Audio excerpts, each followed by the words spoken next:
Good day, guys, and welcome to Afro Prince Warning.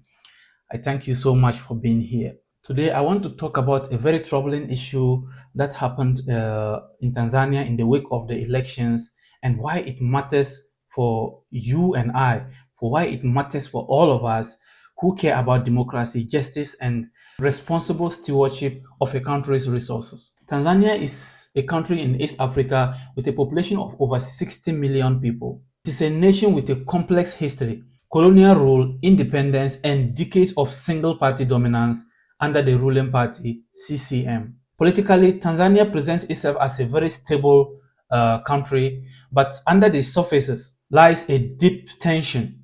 A deep tension, especially under the right to political contestation, free expression, and fair elections. Despite its natural beauty and potential, Tanzania suffers unemployment, which is a significant economic challenge in the country. A recent report from the Economic Watch indicates over 8% unemployment. Of course, this is better than in Ghana. In Ghana, it's about 14, close to 15%. But yet, a lot of people in Tanzania still are unemployed, and about 60% of the people who are employed are under the informal sector. And this is according to the National Statistical Bureau of Tanzania. Of course, other data sources suggest lower values and it varies according to what they are measuring. Especially some macroeconomic indicators report have indicated about an unemployment rate of 2.6 and so on. But as I said, it depends on what you are measuring. But the overall unemployment rate in Tanzania is around 8.8. And in spite of all this, a lot of Tanzanians are still struggling to meet their 3 square meals. Many of the employment are under the informal sector. A lot of Tanzanians still live under precarity. However, you will agree with me that in a country where large portions of its population is made of youth, unemployment, especially among the youth, is not just a statistic, but a tinderbox. When people feel they have no stake in the system, it is easy for instability to follow. Paradoxically, Tanzania is a very rich country. It's a mineral-rich country, very rich in natural resources. And the mineral sector is one of the most valuable pillars in the economic growth of Tanzania. According to its Ministry of Minerals, Tanzania sits on a vast range of mineral resources, ranging from gold to nickel to graphite. And graphite is used for batteries, and the most common use of graphite is pencils that we use to write. Iron, uranium, rare earth elements, as well as gemstones like tanzanite. And all these resources are embedded in the land of Tanzania. If our leaders do the right thing, why should we suffer in Africa? If these leaders put their heads down and create refineries, create industries, factories for the processing of all these rare earth minerals we have, why should we suffer? Now, some details worth noting about Tanzania is that the mining sector of Tanzania alone contributes about 9.1% to Tanzania's GDP, according to recent reports from Tanzania Invest. In 2022, gold alone made up about 80% of the mineral value of Tanzania. Tanzania holds about 6% of the world's graphite reserves and other rare earth elements that are significant in today's electric vehicles and other equipment production. Very crucial for modern technologies. And yet, the youth of Tanzania are complaining of unemployment and other. There are identified opportunities to transform these raw resources into higher value products. For example, gold, jewelry, nickel, sulfate, free metals, steel from iron, other fertilizers. Regarding gemstones, tanzanite is significantly typical of Tanzania, and it is uniquely Tanzanian. And these reserves are very substantial and estimated tens of millions of carats. So, while Tanzania is resource rich, the question is who benefits? And perhaps more urgently, why are so many people still suffering in Tanzania? Why are so many people still suffering in this country? Now, on the 29th of October 2025, Tanzania held its general elections, including the presidential election.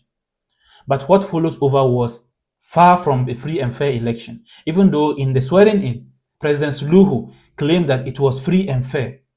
And that's what that brings me to one of the most insensitive things that is very common among all our African presidents. In an election where a lot of people lost their lives, she had the mind to come out and tell the world that the election was free and fair, when over hundreds of people lost their lives to the same election. Now let me give you details of what happened exactly during this election.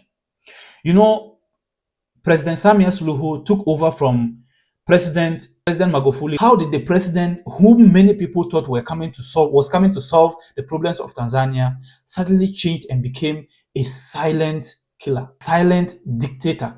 The leader of the opposition party, Chadema, who is called Tundu Lissu, was arrested.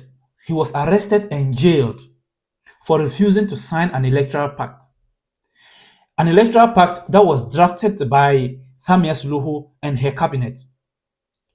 The man refused to sign because he said it doesn't correspond with the constitution, and there were some reforms that were supposed to be made that will ensure a peaceful, free, and fair election. But Samia Suluhu's government saw it as a defiance and arrested him on a campaign ground and jailed him for treason, as if he was someone who plotted against the country. He didn't do anything. He only suggested that the electoral pact that was supposed to guide the electoral process should be reformed. There need to be some reforms, right, to enable a free and fair election. How does that become a treason? And then he was the main opposition leader. He was arrested and jailed. Why wouldn't the people protest? If you do this to the people, why wouldn't they protest? I wondered why this woman didn't see this coming. Your main opposition leader, you arrested and jailed him, and you expected that elections was going to be smooth. Sometimes I wonder how our African leaders think. Whether when they are on that seat, they lose common sense or something. I don't understand. Well, it happened in Tanzania. And also, Mpina of the ACT party was barred from contesting. He was also barred, and that is the second largest opposition party. So now you have jailed the main opposition party, the second largest opposition party. They barred him from contesting in the election simply because the Attorney General raised a concern, petitioned him over his eligibility to contest for the elections. This issue was not resolved. It wasn't resolved in the court, nothing, but he was barred from contesting. The Attorney General of Samia's government. So you need no one to tell you that all these were planned. It was orchestrated by the government so that he will have a smooth election. But I wonder how she thought that was going to be easy way out. Well, it was an easy way out because she won. But all those people who lost their life, was that necessary? Do you prefer hundreds of people dying than you having peace in your country? On the election day and the days after, protests erupted. People of the opposition parties protested why their leaders were not participating in the election. And then the police cracked on them. Police killed a lot of these people, according to Human Rights Watch, when they took satellite images of what happened in Tanzania. And when these protests erupted, the security responded with force. Reports indicate that tear gases, live ammunitions, and military deployments were made, and so many lives were lost, which led to the loss of many lives. The government quickly imposed a curfew and a nationwide blockade of internet, just to limit the people from communicating, to limit protesters from mobilizing themselves to protest. But this didn't stop them. This is the 21st century. There are many ways people can communicate. And yet, the protesters were able to communicate and mobilize themselves and came out and protested. They protested on all streets, starting from the capital Dar es Salaam and many other key states. On casualties, the opposition parties, especially Chadema, reported about 700 deaths. 700 deaths, guys. 700 deaths. They reported that over 300 people died in Dar es Salaam, and then over 200 people died in Mwanza. And all these were killings that were done by the security forces.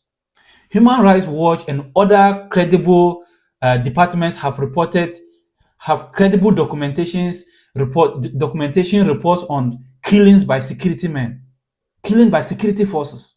And these they indicated were reaching over hundreds. There are also allegations of hidden bodies, that the opposition leaders allege that the security forces allegedly disposed dead bodies.